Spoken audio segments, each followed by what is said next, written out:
Assalamualaikum warahmatullahi wabarakatuh.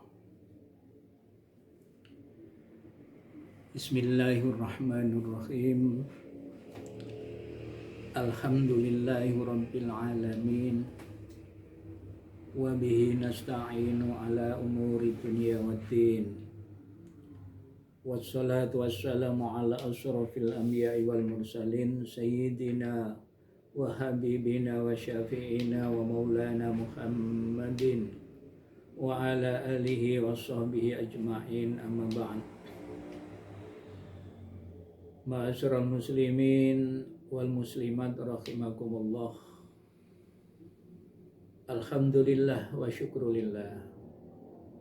Marilah di kesempatan yang baik ini kita bersama-sama mengucapkan rasa syukur kehadirat Allah Subhanahu wa taala dengan kalimat alhamdulillahirabbil alamin. Karena sampai saat ini Allah masih memberikan berbagai macam kenikmatan kepada kita semua. Terutama nikmat iman, nikmat Islam, nikmat kesehatan. Sehingga sampai di akhir penghujung di bulan suci Ramadan ini kita masih diberikan kesehatan sehingga kita bisa melaksanakan berbagai macam aktivitas ibadah di bulan suci ini.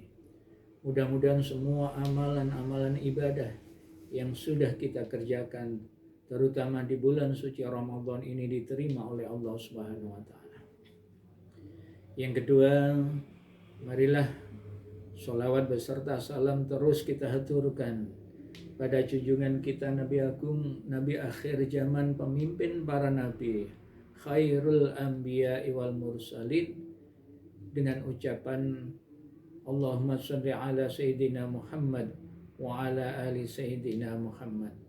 Mudah-mudahan kita semua beserta seluruh keluarga kita, anak turun kita semua, mudah-mudahan dicatat sebagai umatnya Nabi dan tercatat sebagai umat yang nanti berhak untuk mendapatkan syafaat ataupun pertolongan dari baginda Rasulullah Muhammad sallallahu alaihi wasallam. Kaum muslimin muslimat yang berbahagia, tidak terasa dengan jalannya waktu kita sudah berada di hari-hari terakhir di bulan suci Ramadan tahun 2025 Masehi atau 1446 Hijriah ini. Hari ini kita berpuasa pada hari yang ke-29. Bisa jadi besok itu adalah hari raya Idul Fitri, atau kalau tidak besok berarti Ramadan kita sempurnakan 30 hari, hari rayanya jatuh pada hari Senin 2 hari yang akan datang ini. Baginda Rasul selama hidupnya dengan usia 63 tahun mengalami puasa Ramadan itu lebih banyak 29 harinya dibandingkan dengan 30 hari. Akan tetapi kita tidak bisa mendahului kerso. Kita kurang bijak, kurang baik, kurang benar kalau kita mengatakan bahwa besok itu hari raya. Tidak bisa. Ataupun hari Senin kita berlebaran pun tidak bisa. Apalagi kalau kita menyatakan diri sebagai umat Nahdlatul Ulama, orang-orang NU yang biasanya terikat dengan sebuah ketentuan bahwa untuk menentukan tanggal 1, baik itu 1 Ramadan maupun 1 Syawal, itu harus menggunakan ru'yatul hilal dengan melihat hilal atau melihat bulan. Kanjeng Nabi dawuh sumu li ru'yatihi wa iftaruhu li ru'yatihi. Puasalah kamu setelah bisa melihat tanggal 1 di bulan Ramadan, dan berbukalah kamu atau berhari rayalah kamu setelah melihat bulan pada 1 Syawal. Maka sudah menjadi sebuah tradisi di negara kita Indonesia ini untuk menentukan hari rayanya harus melalui sidang isbat yang dilaksanakan oleh Kementerian Agama Republik Indonesia yang nanti sore akan dilaksanakan. Diawali dengan banyak sekali tempat-tempat dengan petugas-petugas yang sudah valid, yang sudah diyakini dan sudah mendapatkan kewenangan untuk melihat bulan atau untuk melaksanakan ru'yatul hilal di berbagai daerah strategis di Indonesia. Hasil dari ru'yatul hilal itu nanti akan dibawa ke dalam sidang isbat, dan dari situlah nanti pemerintah yang diwakili oleh Kementerian Agama Republik Indonesia akan menentukan kapan tanggal 1 Syawal atau kapan hari raya Idul Fitri untuk tahun ini. Untuk itu kita sebagai umat yang muslim di negara kita, mari kita sabar. Yang lebih aman kita mengikuti pemerintah. Kita tunggu nanti. Kalau pemerintah mengumumkan bahwa Syawal itu besok pada hari Ahad atau hari Minggu, berarti kita berlebaran besok. Berarti hari puasa kita hari ini adalah yang terakhir. Nanti malam berarti kita harus takbiran. Seandainya nanti pemerintah mengumumkan bahwa bulan belum bisa dilihat atau bisa dilihat tapi belum sesuai dengan ketentuan, maka pemerintah pasti akan mengumumkan bahwa tanggal 1 Syawal itu jatuh pada hari Senin, ya, hari Senin. Maka berarti besok kita masih punya kewajiban untuk berpuasa. Nanti malam kita masih belum takbiran, tetapi nanti malam kita masih perlu untuk melaksanakan sholat tarawih. Itu yang lebih aman. Kita tunggu aja. Permasalahan kapan hari raya ditetapkan oleh pemerintah. Seandainya ada di antara satu kaum yang mengikuti ketentuan dari para pemimpinnya atau pada guru-guru mereka, ya dipersilahkan. Ya, dipersilahkan. Misalnya berdasarkan hisab, ya, bahwa hari raya diputuskan tanggal atau pada hari Senin, dan mau mengikuti itu silakan, tetapi tidak perlu memaksa pada orang lain. Sesuai dengan kumpulan atau kaumnya sendiri, kelompok sendiri, silakan. Kan sering kita mendengar informasi bahwa hari ini di wilayah kita atau kita masih berpuasa, tapi ada kaum lain, golongan lain di tempat yang lain sudah berlebaran, sudah melaksanakan sholat Id. Ya ada. Ya. Jadi perbedaan itu dalam Islam sudah biasa. Bahkan perbedaan itu adalah sebuah rahmat. Kita tunggu saja kapan kita harus berlebaran. Sebenarnya ma'asyiral muslimin muslimat rahimakumullah, yang terpenting bukan masalah hari rayanya, kapan kita melaksanakan sholat Id. Tapi seharusnya kalau kita menilik pada sebuah hadis Nabi, di akhir-akhir Ramadan semacam ini, itu para malaikatnya Allah dan para makhluknya Allah itu sebenarnya menangis. Para malaikat menangis, pohon-pohon menangis, para burung-burung, hewan-hewan menangis, gunung-gunung pun menangis. Tapi kita nggak tahu apa. Ternyata menangisnya makhluknya Allah ini karena mau ditinggal oleh bulan yang mulia, yaitu bulan suci Ramadan. Jadi berakhirnya Ramadan itu ternyata menjadi kesedihan sebenarnya pada hakikatnya bagi kita semua, bagi umat manusia khususnya dan makhluk-makhluknya Allah. Kenapa kita seharusnya perlu bersedih? Karena sudah tidak ada lagi setelah Ramadan meninggalkan kita. Tidak ada lagi ibadah-ibadah yang kita lakukan yang pahalanya sama, setara dengan amal ibadah yang kita lakukan di bulan suci Ramadan. Kita sholat di luar Ramadan, pahalanya berbeda dengan kita lakukan di bulan Ramadan.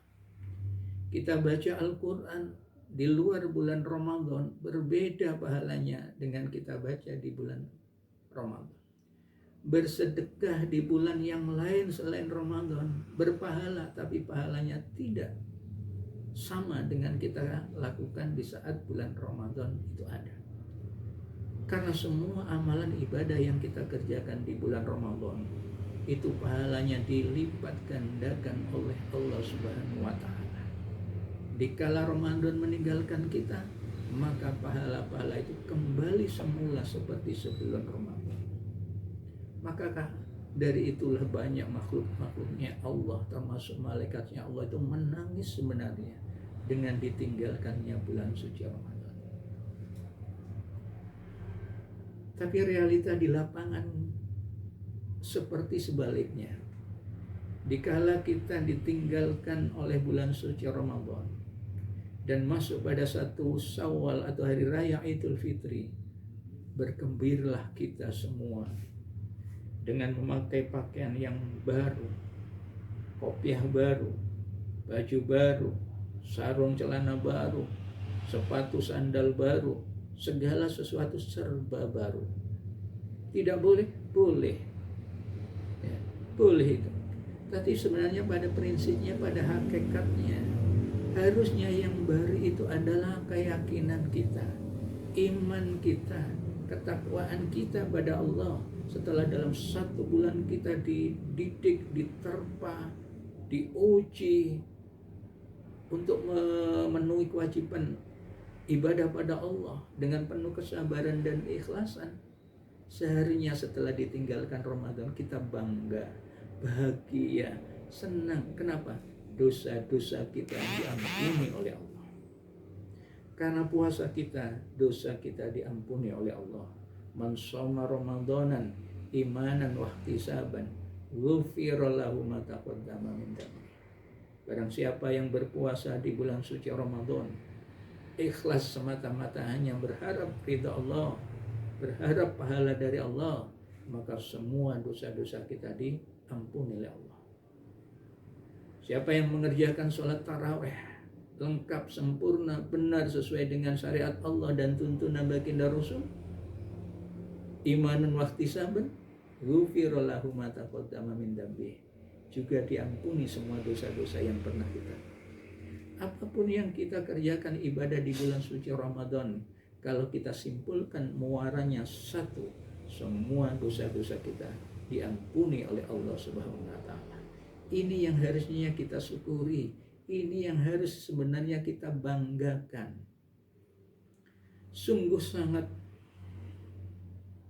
tidak benar kalau ada saudara di antara kita umat muslim ketika Ramadan datang tidak berpuasa, atau puasanya hanya sekedar melaksanakan, bahkan tidak lengkap dalam satu bulan.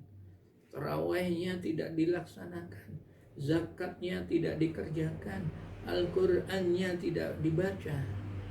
Prinsipnya tidak bisa memaksimalkan ibadah di bulan suci Ramadan, kemudian ditinggal Ramadan, masuk hari raya, mereka senang bukan main, bahagia dengan baju dan kondisi yang baru. Itu sebenarnya kurang tepat. Bahagianya kita, senangnya kita, bukan sekedar baju pakaian baru, tapi baju pakaian hati kita, ibadah kita, keimanan kita, ketakwaan kita, itu yang baru. Kita harus bangga. Untuk itu masih ada kesempatan dalam satu hari ini atau mungkin 2 hari besok. Ayo kita manfaatkan, kita maksimalkan ibadah di hari mulia, di bulan yang mulia Ramadan tahun ini. Kaum muslimin muslimat rahimakumullah. Kalau sudah masuk di tanggal 1 bulan Syawal atau hari raya Idul Fitri, diharamkan untuk berpuasa. Haram untuk berpuasa. Bagi kita umat Islam, kita diharamkan berpuasa itu di 5 hari. Yang pertama, haram kita berpuasa di hari tanggal 1 Syawal saat hari raya Idul Fitri. Yang kedua, haram hukumnya kita melaksanakan puasa di tanggal 10 Zulhijjah atau pada hari raya Idul Kurban. Yang ketiga, keempat, kelima, yaitu kita haram untuk berpuasa di hari-hari tasyrik, tanggal 11, 12, 13 dari bulan Zulhijjah, ya, di saat kita diberikan kewajiban untuk menyembelih korban, itu pun haram hukumnya untuk berpuasa. Selain itu boleh dan disunnahkan bagi kita untuk berpuasa. Masyarul muslimin wal muslimat rahimakumullah. Hari raya Idul Fitri itu biasanya dihiasi dengan sebuah tradisi, yaitu untuk saling memaafkan, saling bersilaturahim antara saudara yang satu dengan saudara-saudara yang lain. Mungkin dalam kesempatan ini Al-Fakir ingin menyampaikan, ketika sudah kita melaksanakan sholat Idul Fitri, mana yang harus kita silaturahimi dulu, kita dulukan dulu meminta maaf dan minta ridhonya. Itu yang pertama adalah orang tua kita. Orang tua kita dalam konsep Islam itu ada 3. Yang pertama adalah min waladika, yaitu orang tua yang sudah melahirkan kita. Berarti bapak, ibu kandung kita itu yang menjadi prioritas utama. Karena itu orang tua kita. Tanpa mereka kita tidak akan ada di dunia ini. Karena itu manakala mereka masih ada, mereka masih hidup, dimanapun keberadaannya, kita tidak cukup hanya menggunakan telepon. Assalamualaikum, Bapak, Ibu, mohon maaf lahir batin dari anakmu yang jauh. Tidak cukup itu. Di WA, mohon maaf lahir batin, itu kurang etikanya. Harinya seorang anak harus datang bersimpuh di kedua orang tuanya yang masih ada, minta maaf atas segala kekeliruan, kesalahan dan dosa-dosanya, sekaligus minta ridhonya agar perjalanan hidupnya selama di dunia ini diberikan kenikmatan, kelancaran dan kesuksesan oleh Allah Subhanahu wa taala. Dikala orang tua masih ada, bapak ataupun ibu, jangan hanya sekedar di telepon. Sempatkan waktu kita untuk bisa hadir ke hadapan beliau-beliau yang masih ada. Kita minta maaf dan kita minta doa restunya. Yang kedua yang disebut dengan orang tua kita adalah min jauzika, yaitu orang tua dari istri atau suami kita. Itu orang tua kita. Anaknya sudah diberikan kepada kita, maka itu berarti orang tua kita juga. Jangan dibedakan orang tua kita kandung dengan bapak atau ibu mertua, sama posisinya. Itu perlu untuk disilaturahim lebih dulu. Sama manakala mereka masih ada. Atau ada salah satu di antaranya, maka harusnya kita datang hadir untuk minta maaf, ya, dan memohon ridhonya serta ikhlasnya. Yang ketiga yang disebut dengan orang tua kita adalah min ilmika, yaitu orang yang memberikan ilmu kepada kita. Baik itu ilmu-ilmu umum maupun lebih khusus lagi adalah ilmu-ilmu agama. Artinya orang tua kita yang masuk dalam kelompok orang yang ketiga ini adalah guru-guru kita. Guru kita di TK, bahkan mungkin di PAUD, guru-guru kita di SD, guru-guru kita di SMP, SMA, SMK, dan lain sebagainya, yang pernah memberikan ilmunya kepada kita, itu berarti masuk dalam kategori orang tua kita. Guru kita ngaji, ustadz kita di TPQ, guru-guru kita, kiai-kiai kita di pondok, dan lain sebagainya, itu semua juga adalah orang tua kita.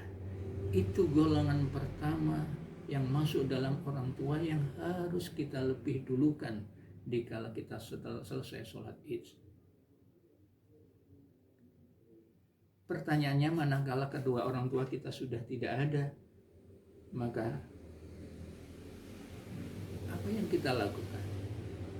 Ya tentu kita lakukan adalah kita hadiri, kita datangi pesarian atau makamnya, kita bacakan doa di situ, tahlil di situ, Fatihah di situ, kita doakan mudah-mudahan diberikan rahmat nikmat oleh Allah.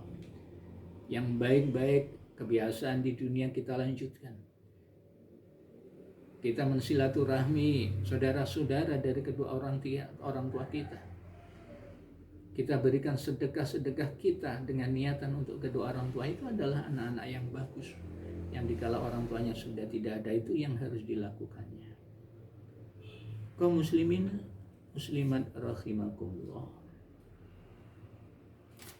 Setelah orang tua kita, baik itu orang tua kandung kita, bapak ibu mertua kita maupun guru-guru kita, maka berikutnya yang perlu kita silaturahimi, kita minta maaf dan ikhlasnya serta doanya adalah kerabat saudara-saudara kita, saudara-saudara dari orang tua kita, berarti paman, bule, bude, dan lain sebagainya.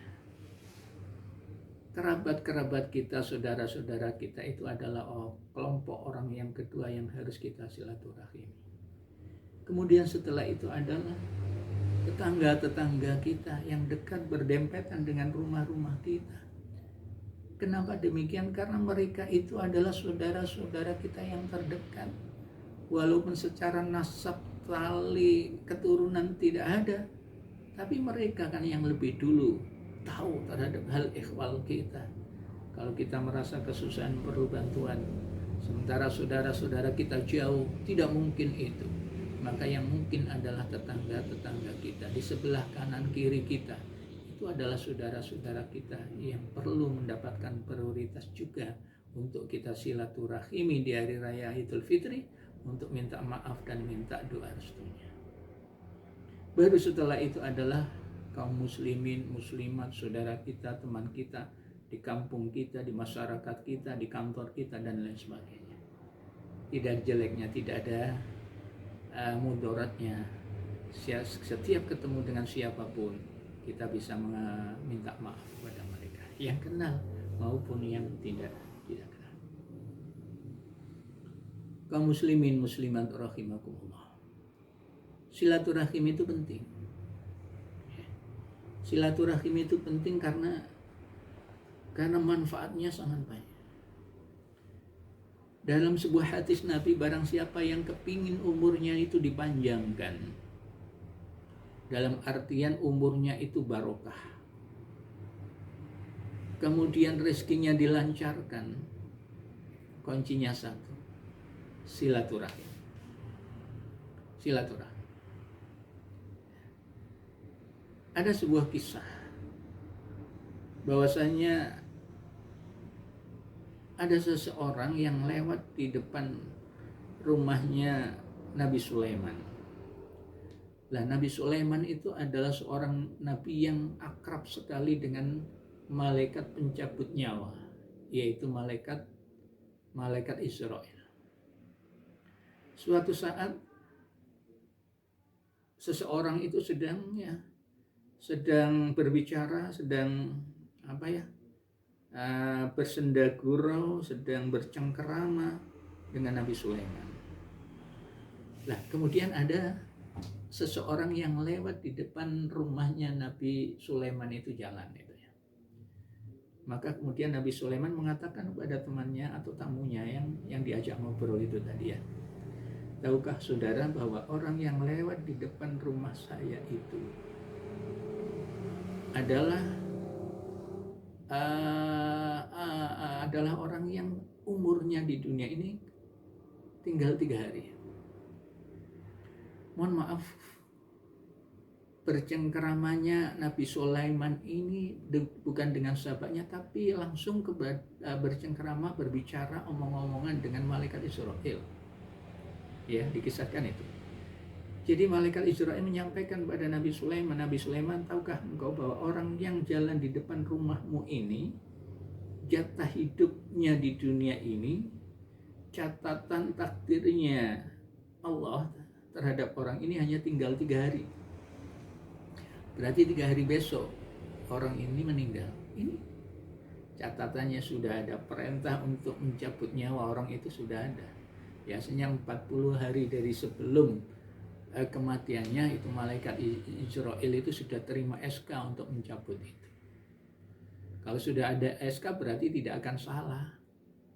Dan itu merupakan perintah yang harus dikerjakan. Maka kemudian Nabi Sulaiman hanya mengangguk-angguk aja.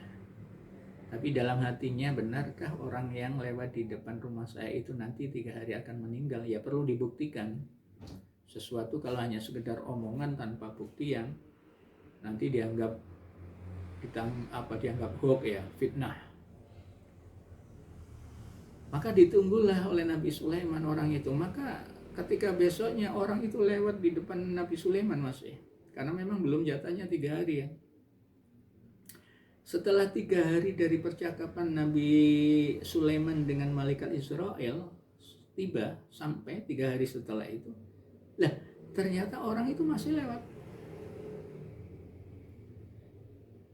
Wah, ini bisa-bisa malaikat Israel ini bohong. Orang ini ternyata katanya 3 hari setelah pembicaraan dengan malaikat Israel itu orang ini meninggal, ternyata kan masih jalan di depan rumah saya. Wah, ini gawat ini. Malaikat Israel bohong ini. Tapi setelah itu diralat oleh Nabi Sulaiman, mungkin nanti ya. Karena sekarang kan masih pagi. Ya, masih pagi, mungkin nanti sore. Atau mungkin nanti malam. Lah, setelah sore hari orang itu masih lewat di depannya Nabi Sulaiman. Pokoknya orang ini sering pagi lewat di depannya rumah Nabi Sulaiman, sore juga demikian, kadang malam pun, pokoknya sering lah. Ya, kuantitas lewat di depan rumah Nabi Sulaiman itu sering. Gak tahu kemana tujuannya. Setelah lebih dari 3 hari besoknya, juga belum ada pengumuman dari masyarakat sekitar bahwa si fulan ini meninggal. Tidak ada itu. Besok setelah hari yang keempat, nah orang itu masih lewat di depan rumah Nabi Sulaiman. Wah, ini dah. Ini benar-benar malaikat Israel berbohong ini. Malaikat kayak bohong. Maka dikala Israel berkunjung lagi untuk karena memang teman akrabnya itu ya, untuk bercengkerama, untuk ya ngomong-ngomong, ngobrol dengan Nabi Sulaiman, baru ditanyakan oleh Nabi Sulaiman, malaikat Israel, dulu pernah kamu mengatakan bahwa orang yang lewat di depan rumah saya itu jatah hidupnya 3 hari. Lah, ini ternyata sudah 1 minggu orang itu masih tiap hari jalan di depan rumah saya. Berarti kamu bohong. Maka dijelaskanlah permasalahan itu oleh malaikat Israel. Begini Nabi Sulaiman. Sebenarnya takdirnya orang yang lewat di depan rumah sampean itu memang 3 hari, ya 3 hari. Tapi ternyata zat yang menguasai alam ini, yang serba menentukan, yang paling berkuasa dan lain sebagainya, Allah Subhanahu wa taala itu merubah SK yang sudah diberikan kepada saya untuk menyabut nyawa orang itu, ditarik lagi oleh Allah dan tidak diberikan sebagai SK penggantinya. Ya, artinya orang itu yang seharusnya jatah hidupnya 3 hari, ternyata nggak jadi mati. Kenapa? Karena orang itu ternyata apa yang dia lakukan lewat di depan remu pagi hari, sore maupun malam dan sebagainya, itu tujuannya tidak ada lain kecuali dia untuk bersilaturahim kepada orang-orang, kepada saudaranya, baik saudara yang kenal, yang bagus ataupun yang tidak, semuanya disilaturahim kepada orang-orang saudara-saudara ataupun sahabat kenalannya yang dekat maupun jauh, dia kunjungi semua setiap hari. Orang ini hanyalah untuk niatan bersilaturahim, pagi siang malam itu bersilaturahim. Maka daripada apa yang dilakukan dengan silaturahim itulah, maka Allah kemudian merubah takdirnya yang semula 3 hari jatah hidupnya ditambah umurnya tidak tanggung-tanggung 30 tahun baru dia meninggal. Subhanallah. Kesimpulannya bahwa pahala orang yang bersilaturahim itu memang benar-benar usianya ditambah oleh Allah, dirubah takdirnya oleh Allah. Dari 3 hari ditambah 30 tahun. Ayo, yang kepingin ditambah 30 tahun hidupnya, sering-seringlah bersilaturahim. Tapi manakala kita ditanya enak mana umur yang panjang atau yang pendek, maka seharusnya kita menjawab mending bagus adalah umur yang barokah. Pendek tapi barokah lebih bagus tadi daripada yang panjang tadi tidak barokah. Panjang barokah lebih bagus dari pendek yang tidak barokah. Ya, jadi umur ini harusnya barokah. Barokah itu berarti kita diberikan kenikmatan umur ini benar-benar kita manfaatkan untuk beribadah kepada Allah Subhanahu wa Ta'ala. Nah, itu yang manfaatnya. Banyak kisah-kisah yang terkait ini tentu ya tidak mungkin akan Al-Fakir sampaikan dalam kesempatan yang seperti ini, yang waktunya sungguh sangat terbatas. Satu lagi, ada seorang kisah dari 2 orang kiai ya. Satu kiai ini mati. Maka satu kiai yang hidup itu kemudian ingin ketemu dengan saudaranya, dengan sahabatnya, dengan karibnya kiai yang sudah meninggal itu. Maka ketika dipertemukan dalam sebuah mimpi, kiai yang hidup itu tanya kepada yang sudah wafat itu, kiai, bagaimana keadaanmu sekarang? Maka kiai yang sudah meninggal itu, ibadahku semua diterima oleh Allah, dosaku diampuni semua oleh Allah, tapi aku tidak bisa masuk dalam surganya Allah. Duh, kaget orang itu. Dosanya diampuni, semua dosa-dosa, semua amal ibadahnya seorang kiai ini diterima oleh Allah, dosa diampuni, dosa pada Allah maksudnya ya, dan ibadah diterima. Loh, kok gak bisa masuk surga? Maka kemudian kiai itu menjawab, aku tidak bisa masuk surga walaupun aku membawa semua amal ibadahku, walaupun dosa-dosaku sudah diampuni oleh Allah, tapi ternyata aku masih punya dosa pada si fulan, pada orang sesama manusia. Dosanya remeh. Ketika hidup, kiai ini pernah pinjam jarum untuk menjahit sarungnya yang kebetulan sobek. Lah, kelupaan jarum yang dipinjam dari tetangga, dari temannya itu belum dikembalikan sampai si kiai ini wafat. Loh, hanya karena masalah pinjam jarum belum dikembalikan, ini menjadi penghambat dari seorang kiai yang alim, yang alamah, yang diterima ibadahnya, diampuni dosanya, tidak bisa terkendala untuk masuk surga hanya karena dia pinjam jarum tapi belum dikembalikan sampai wafatnya. Masya Allah. Ini menandakan masyarakat muslimin, hakul agam, hablum minan nas juga perlu mendapatkan perhatian. Nah, di momen Idul Fitri inilah kita bisa memanfaatkan untuk minta maaf atas segala kesalahan yang pernah kita kerjakan pada orang-orang, pada teman-teman kita, pada saudara-saudara kita, sehingga dosa pada Allah sudah dihapus selama bulan suci Ramadan. Dosa pada manusia sudah terhapus dengan silaturahim dan minta maaf di saat hari Lebaran semacam ini. Insya Allah dengan itu kita nggak punya tanggungan pada Allah, tidak punya kesalahan pada sesama, dakhalal jannah, kita masuk di dalam surganya Allah Subhanahu wa Ta'ala. Itu kiranya secara singkat yang bisa saya sampaikan di akhir Ramadan ini sebagai bekal sedikit tambahan ilmu kita di dalam rangka untuk menyambut datangnya bulan atau tanggal 1 Syawal nanti, nggak tahu besok atau lusa. Yang penting kita memiliki sedikit ilmu apa yang harus kita kerjakan di tanggal 1 atau di bulan Syawal itu. Demikian yang bisa saya sampaikan, kurang lebihnya mohon maaf. Secara pribadi Al-Fakir manakala ada kekeliruan, kesalahan, dan ada dosa yang pernah Al-Fakir sampaikan pada para yang kenal maupun yang tidak, para pemirsa yang melihat, yang nonton video ini, Al-Fakir berkholis dengan hati yang paling tulus mohon maaf yang sebesar-besarnya. Terima kasih. Al-Fakir akhiri dengan untaian Assalamualaikum warahmatullahi wabarakatuh.